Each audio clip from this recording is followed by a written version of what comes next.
اعوذ باللہ من الشیطان الرجیم بسم اللہ الرحمن الرحیم الحمدللہ رب العالمین ثم الصلاۃ والسلام علی سیدنا و نبینا و مولانا بالقاسم محمد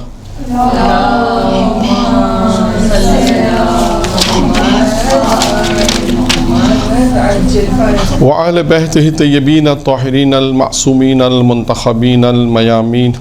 اما بعد قال نبی کریم صلی اللہ علیہ وآلہ وسلم ان الحسین مصباح الہدی و سفینۃ النجات۔ ہماری گفتگو جو شروع ہوئی ہے اس سلسلے کا یہ تیسرا درس ہے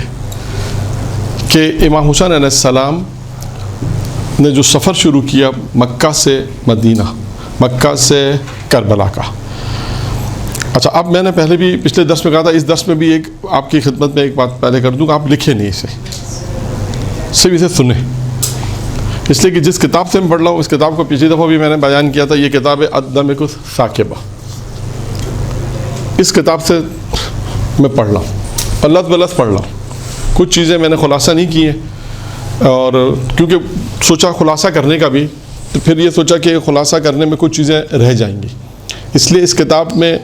جو بھی کچھ بیان کیا ہے اس کو ہم بیان کر رہے ہیں، اور جو اس کتاب کے علاوہ ہوگا وہ میں آپ کو بیان کر دوں گا کہ اس کتاب کے علاوہ ایک چیز آئے گی آج، اس لیے اس کا، ورنہ کیونکہ یہ جو سفر ہے امام حسین علیہ السلام کا مکہ سے کربلا، یہ مختلف کتابوں میں مختلف ہے، مختلف کتابوں میں، کیونکہ اختلاف اس میں، آپ کو یہ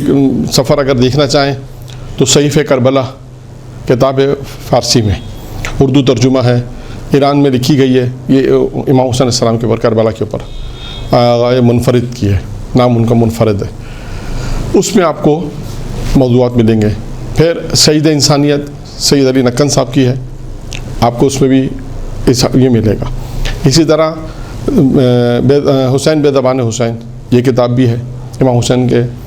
متعلق کتاب ہے، اس میں بھی آپ کو یہ سفر کے متعلق ملے گا۔ پھر چوتھی کتاب یہ ہو گئی آپ کے پاس، تو یہ 4 کتابوں کے تو حوالے میں نے آپ کو دے دی ہے، لیکن کیا ہے ان کتابوں کے اندر تھوڑی سی چیزیں مختلف ہیں، اختلاف ہے۔ کسی نے کہا کہ یہ واقعہ مطلب اس جگہ پہ ہوا، کسی نے کہا نہیں یہ واقعہ اس جگہ پہ ہوا، تو اب یہ مشکل ہے کہ ہم 4 کتابوں کو جمع کرتے پھر اختلاف بیان کرتے، بہت مشکل ہوتا، تو اس لیے ہم نے آسان کر رکھا، ہم ایک کتاب سے پڑھ رہے ہیں،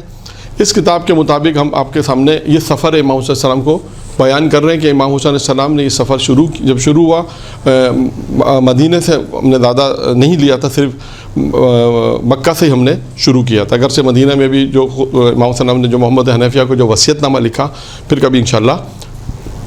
بیان کر دیں گے۔ خیر، یہ تو خلاصہ تھا شروع کا، تو اس لیے کہا کہ اس کتاب سے پڑھ رہے ہیں ایک۔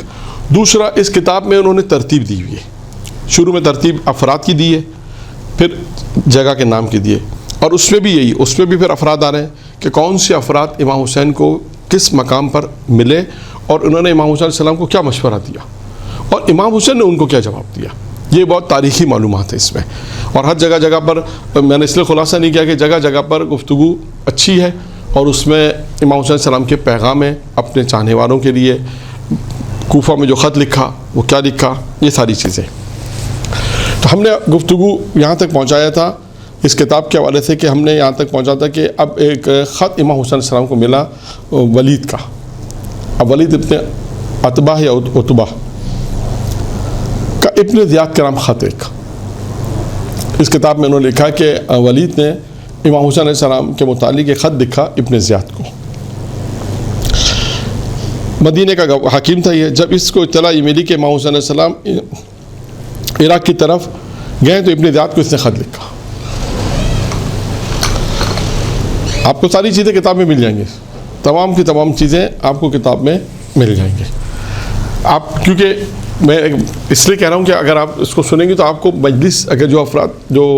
مجلس پڑھتی ہیں ان کو طریقہ یہ پتہ چلے گا کہ اس کو مجلس میں کیسے پڑھ سکتے ہیں۔ اگر غور سے توجہ سے سنیں گے تو آپ کو یہ فائدہ ہوگا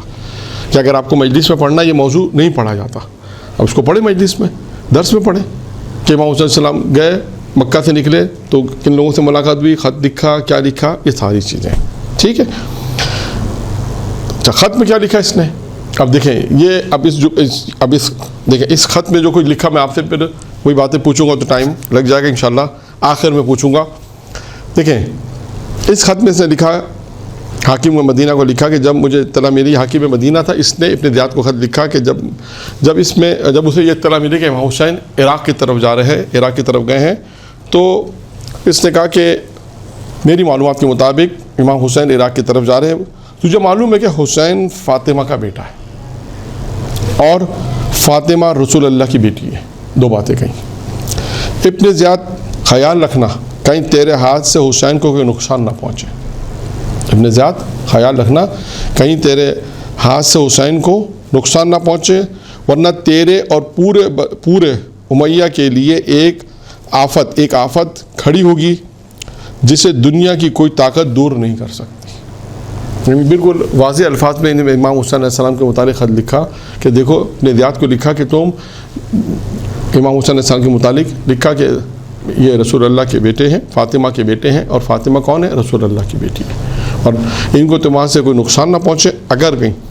اور تیرے پورے اگر نقصان پہنچا تو ایک ایسی آفت آئے گی، ایک ایسی مصیبت تیرے لیے کھڑی ہوگی کہ جسے کوئی طاقت نہیں روک سکتی، اور اس نقصان کو نہ تو تیرے دوست برداشت کریں گے اور نہ دشمن۔ رہتی دنیا تک نہ ختم ہونے والی لعنت بنی امیہ اور تیرے سر رہے گی، اور یہاں تک اس نے بالکل صاف کہہ دیا کہ دیکھو، اگر تم نے کوئی ایسا کام کیا کہ امام حسین کو اگر نقصان پہنچے گا، کوئی تکلیف پہنچے گی، تو یہ ایک ایسا اور اس کا جو نقصان ہوگا نہ تمہارے دوست برداشت کر سکیں گے نہ تمہارے دشمن، اور رہتی دنیا تک نہ ختم ہونے والی لعنت بنی امیہ تمہارے سر رہے گی۔ یہ پیغام خط میں اس نے لکھا۔ ابن زیاد نے اس خط کو پڑھ کر ایک طرف رکھ دیا اور پرواہ نہ کی۔ کوفے کی اب پھر اس نے کیا کیا؟ اس نے کہا کہ کوفے کی تمام راہیں اس طرف بند کر دی، جو کوفہ آ رہی تھیں ان تمام راستوں کو بند کر دیا، کوئی باشندہ بھی کوفے سے قادسیہ ایک جگہ کا نام اس سے باہر نہ جا سکے، اور نہ ہی کوئی اس شخص کوفے میں آ سکے۔ اس نے اس خط آنے کے بعد یہ کام کیا کہ راستے بلاک کر دیے، نہ کوئی کوفے سے باہر جا سکے گا، نہ کوئی کوفے میں اندر آ سکے گا۔ یہ اس نے کام کیا۔ پھر اس کے بعد چنانچہ حسین ابن نمیر جو نے قاسیہ سے خفان تک، ایک جگہ کا نام ہے خفان تک، اور قاسیہ سے ایک اور قاسیہ تک، قطانیہ تک ناکہ بندی کر دی۔ اعلان کر دیا کہ حسین ابن علی کوفہ جانا چاہتے ہیں، نہ کوئی ان سے جا کر ملے، اور نہ ہی ان کی طرف سے اگر کوئی جا کر نہ ان سے کوئی ملے اور نہ کوئی ان سے آ کر ملے۔ اگر کوئی ایسا آدمی پکڑا گیا جو ان کی طرف جا رہا تھا ملنا یا ان سے آ رہا تھا مل کر، تو اسے اس کا قتل حکومت کے لیے جائز ہوگا۔ اب دیکھیں انہوں نے ایک پلان ڈیولپ کر لیا کہ امام حسین علیہ السلام کے لیے کوفہ کے راستے بند کر دیے۔ جب انہیں اطلاع ملی کہ امام حسین کوفہ آ رہے ہیں تو تمام راستے انہوں نے بند کر دیے، اور اس کے بعد جبکہ ان کو انفارم کیا گیا کہ دیکھو ایسا کام مت کرنا، لیکن اس کے باوجود بھی اس نے یہ کام کیا۔ تو یہ ہو گئی ایک خط، اس کا جواب، یعنی خط میں اس نے لکھا، اور اس کے بعد اس نے کیا کام کیا؟ جواب میں ابن زیاد نے کیا کام کیا کہ کوفہ کے راستے بلاک کر دیے اور آنے جانے والوں پر پابندی لگا دی کہ کوئی امام حسین سے جا کر نہ ملے اور اس راستے پہ نہ جائے جہاں امام حسین صلی اللہ علیہ وسلم ہے، اور کوئی اس طرف بھی نہ آئے۔